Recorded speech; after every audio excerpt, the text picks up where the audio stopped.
What's poppin' people, SSJAipom here with a brand new Dragon Ball Xenoverse 2 video, and today we'll be doing an analysis of the 8 new skills you can get from DLC Pack 2's Parallel Quest. If you're looking for the skills that came from the free update, you'll be able to find them on a separate video already up on the channel. So if you're looking for like Wild Hunt and all that other stuff, you can find that in a separate video. We already got it done. Helping us with these tests is the female Saiyan Potan, who is not at all spec for damage, but she is spec for thickness. I'll be going over practical ways to use the new moves or combo extensions to use these things on the characters that might have them or for your own custom created character. With all out of the way though, let's check out the list of moves that we're doing before we get into it. We've got Sonic Bomb, God of Destruction's Roar, God of Destruction's Menace, Destruction's Conductor, Requiem of Destruction, and the Destruction Concerto skills. I don't want to say all that over and over, so we'll just say namely Comet, Starfall, and Meteor. So with all that out of the way, let's get into it. Sonic Bomb is a strike super that spawns an explosive beneath the target, much like Giant Storm would. Without investment, it does pretty decent damage, but the utility of the move is what makes it worth trying, to say the least. The explosion is fast, but it can miss because of the brief startup time. However, it has an advanced mechanic where you can shift the epicenter of the explosion by tilting your analog stick during the activation, or after you've started up the animation. What the hell was that? Get used to how the tilts sort of control where the explosion spawns though. That's like the biggest trick with this move. You can have the explosion spawn in the direction you're knocking an opponent to have the skill behave sort of like a flash strike or a psycho death bomb. The only other skill of its kind for strike super so far is probably Emperor's Edge, but I believe the skill is a bit faster. After a stamina break, the impulse is very strong, so I wouldn't recommend using it in a stamina break punishes because you might end up like kind of flopping the rest of the punish yourself. You can trigger it as your opponent is snap vanishing to damage them as they reappear. A neat trick is having it appear behind where the opponent would appear, so that if they backstep, they kind of hop into it themselves. You can pass a certain point in the animation and it'll still trigger as well, so if you get like knocked out of it or something like that, it'll still go off and save you in certain cases, as you'll see a little bit later in the clip if it didn't pass already. This is a very cool far range strike super, and I would say I would recommend it at least trying it out at least once on a strike super character for real.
God of Destruction's Roar is a move that looks a lot like Angry Shout, but it's definitely not an evasive. This skill deals no damage, but will automatically force anyone caught in it to block, except for your allies. This makes it a perfect move for stalling in team battles and expert missions, or even raids where the opponent is kind of flinching or getting affected by stuff like that. A good strategy, like common sense wise, would be like to use this skill and have an ally come up and break the target's guard with a charged attack. You can hold the button down to stall for about 5 seconds give or take before a lengthy like recovery period hits you.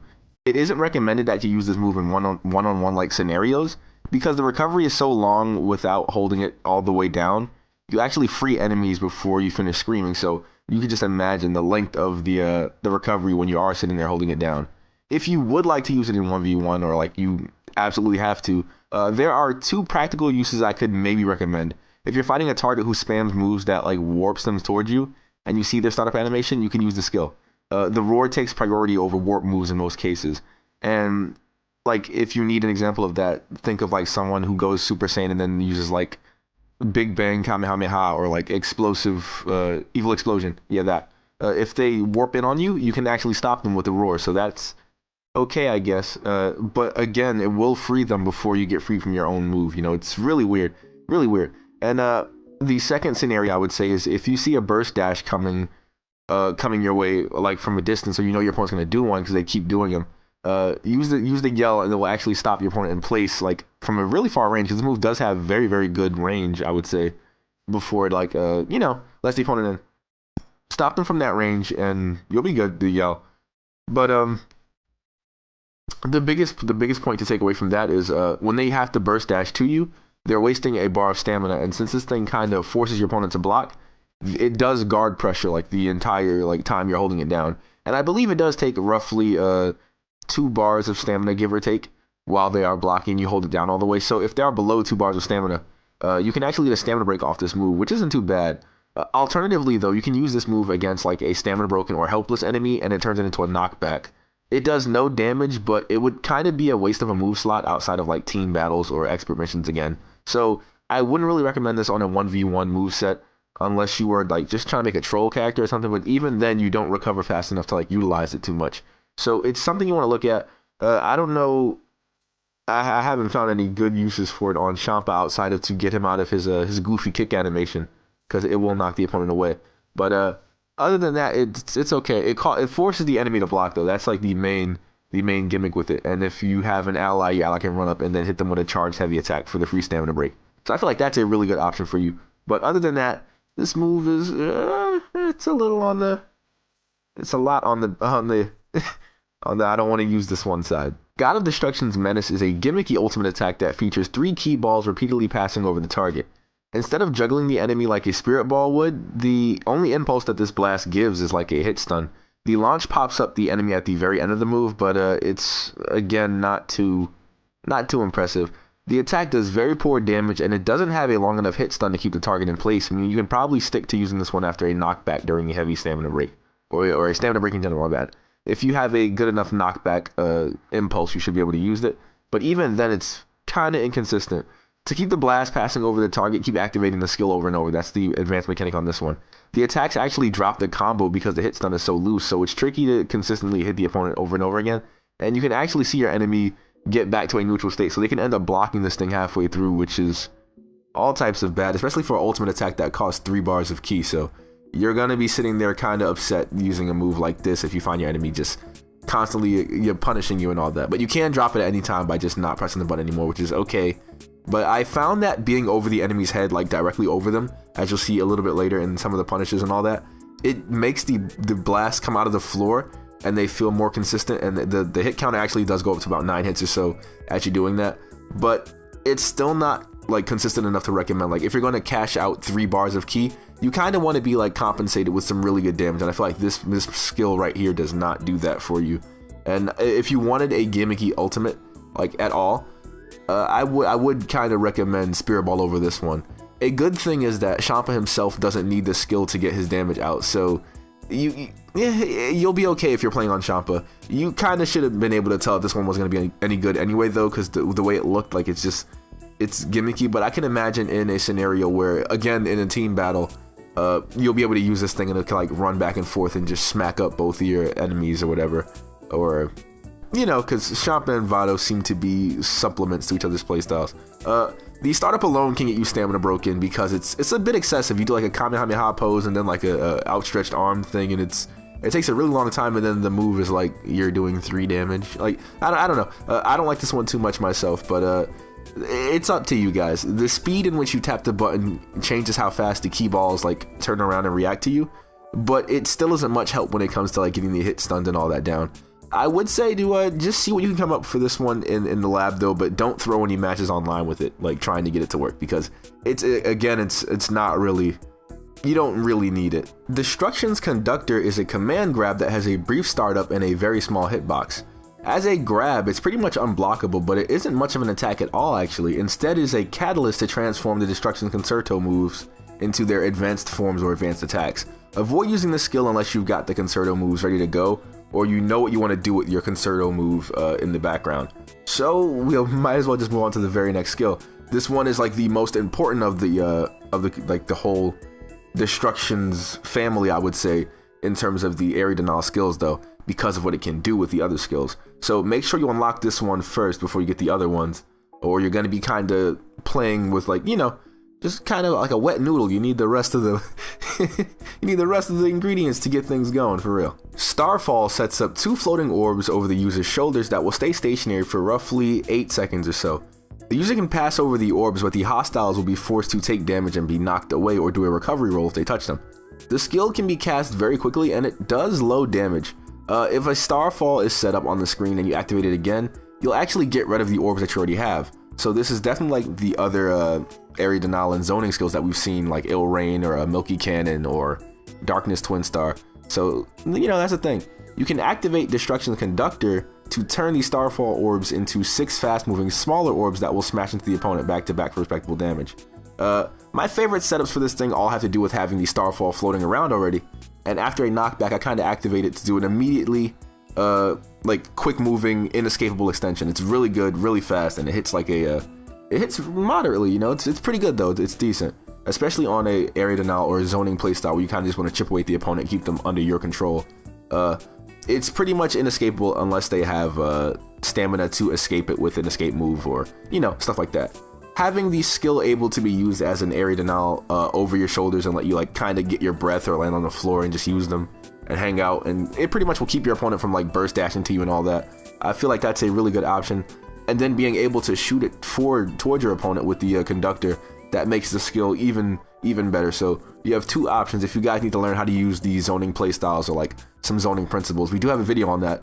I've been trying to tell you guys about that in the Vados videos as well. But it's a really good playstyle, and I do enjoy it thoroughly, and I feel like it's very good. This is a good skill that goes with it. It creates pretty much two orbs that you can just float around with. It's pretty good. Pretty good. They're stationary though, so that's a thing. Comet will create a slow-moving orb in front of you at the cost of ki, and it will move towards your opponent over time. I believe it travels for roughly around 5 or so seconds before it kind of disappears itself. If your enemy touches the spear, they will be damaged, but if you pass over it, nothing happens to you. Meaning you can use this thing much like you would use Milky Cannon to kind of kite around it or dance around it for a little bit and still be safe. It's a relatively safe move because it can be fired pretty easily. Like the cast time for it is really short. You can get this thing out a lot of times, and you can keep on resetting it if you have to get it back onto your side of the field or on like your side in general to be safe. So it's definitely a thing you can use, and it's great. When you have the Conductor in the mix as well, that's when you can turn this thing into an attack, much like Big Bang Attack, where you have a multi-hit blast move that kind of zooms in towards your opponent and can shred their guard up. So it's really good in that respect, and I gotta say the tracking on this thing is a bit screwy, so be careful with that. But after certain knockback combos and stamina breaks, you probably can get your opponent. I would say the safest way to do this thing though is after a heavy knockdown, or you can get your opponent in a helpless state. So if you got something like, I don't know, maybe Saiyan Spirit or Wild Hunt or a heavy knockdown combo, you can go right into this thing for free and it'll do some pretty good damage. Now by going into this thing, I mean the offensive version of it, where you use the Conductor to turn it into that Big Bang Attack-esque blast, because the regular version of the attack, it won't reach your opponent fast enough when they're on the floor like that. But of course you got enough time to do all the casting stuff, so that's a thing. It's a very, very good attacking move, I would say, for Vados herself. It's pretty good for shredding. I think it might be the strongest of the Destruction's Concerto moves, or Concerto, whatever the hell you want to say. I don't know how to do it, I'm sorry. But it's probably the highest hitting one of those, and it's definitely it's a good testament to all that. If you get the heavy knockdown though, you can go right into this thing, just know that. And of course, you should probably know that you can always use, you can use more than one of these skills at a time. So you can set up like a little barrier if you have to, using the Comet, Starfall, and Meteor. But Meteor will appear behind the opponent's back. That's another thing. But we'll get into that right after this one. But yeah, definitely Comet is something you want to check out for sure. It's a really good move in terms of zoning and area denial. If nothing else. I would not use this thing without the Concerto though, or the Conductor, excuse me, because you need the Conductor to turn it into that offensive version of the attack more so than the defense. But yes, it's a pretty decent move. Meteor creates a stationary ball behind the opponent's back no matter where they are. This means if you do a knockback attack, this will always be a confirmed extension. If your opponent is sidestepping and doesn't know it's behind them, they will also take damage. It's wonderful for dealing with people who like to run away or spam their sidesteps or whatever and not attack. And using Conductor will actually create a sweeping arc behind the opponent with 2 orbs instead of 1 that sweep the opponent's back and sides.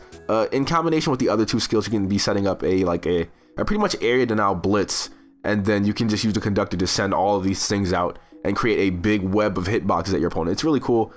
It can mess up if the opponent is currently being knocked down, so be mindful of that. But again, this skill is so simple, it's very straight to the point. You create a ball behind your opponent's back, and you can extend most knockback combos into a like immediate true combo with it. So again, it's pretty straightforward. It's self-explanatory. It's a good one for zoning, and Vados can use it after any one of her juggle state combos to extend the damage. So that's a thing. I'd recommend it for area denial for sure if you want to like pressure your opponents to keep moving and not turtle up. So that's a thing.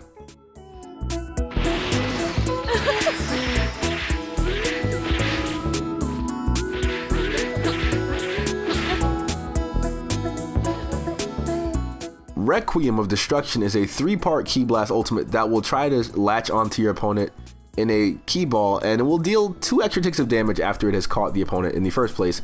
The move is harmless if it's blocked though, meaning you'll want to use it on a helpless or stamina broken enemy. After the knockback attack done with triangle plus circle or Y plus B on Xbox, you can pull this attack off pretty much without a stamina break even, so it's very easy to get into for sure. It can pick up enemies caught from the floor too, from heavy knockdowns, and it is fast enough to be pulled off before the enemy gets back above 2 bars of stamina, so you can actually use it as a very good punish when your opponent is below the stamina needed to snap vanish. So it's a very good combo extension in that way. The attack tracks much like a Flash Strike and Death Cycle Bomb, so it can be chained into after most knockbacks after a stamina break. This is a decent ultimate attack, and I don't really have any complaints about it. Of course, there are things that deal higher base damage, but it's definitely a stylish ultimate attack with several options to easily pull it off. Again, it's easiest done after a stamina break because you can just do a knockback into it, and most stamina breaks or most knockbacks will actually let you do it no matter what race you are, so it's probably the easiest to go from there. So there we go. This video is long enough so there won't be a combat segment in it, but I'm sure you've seen tons of clips of these things in use over the last like 24 hours or so, so that's probably going to be it from me today. But of course there will be more Xenoverse 2 content on the way. If you're new to the channel, consider subscribing. There are tons of guides just like this one already made available to you. We have stamina break combo references for each and every member of the cast and the custom created character races. We've got combo references / little visuals so you can see every combo from each character and learn how to do those combos or emulate them for yourselves if you do not have access to the game or you just want to see them in a setting where you can actually like study them without having to start up the training mode or whatever. And we also have tips to get better at the game in general that are not covered anywhere else on YouTube apparently, because everyone's so busy doing gameplay. But yes, we have tips to get you guys to the upper level of gameplay that you guys are probably looking for or didn't know you probably needed. But there are also tips to get better at fighting games in general, and of course a subscription will be greatly appreciated if you are new. I often try to reply to every comment and question as soon as possible, as frequently as possible. I'm currently exhausted after grinding to get all these skills. Excuse me guys if I'm like stumbling over my words here. I'm breaking apart right now. But of course, with all that out of the way though, I'll be seeing you in the very next video. Take care of yourselves.